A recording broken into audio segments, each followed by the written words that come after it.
our obligations under the law. Okay, sir? Sir, ganito. Let us follow the Ito na ang sinasabi ko, sir, na we can do this the hard way.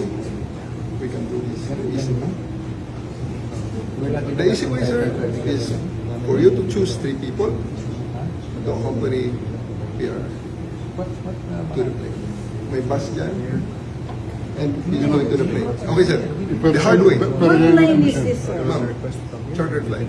Chartered flight Okay. from? So we need hard to way. know. We The hard- need to know Ma'am, where you're ma'am, bringing ma'am. our president.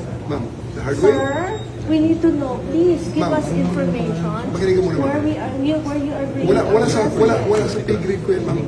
Tagalogin na natin. Sabihin nyo kung saan siya The dalahin. hard way, Kung sino Tang po ina may ka. grade, The hard pakisagot way. po kami. the hard way is for me to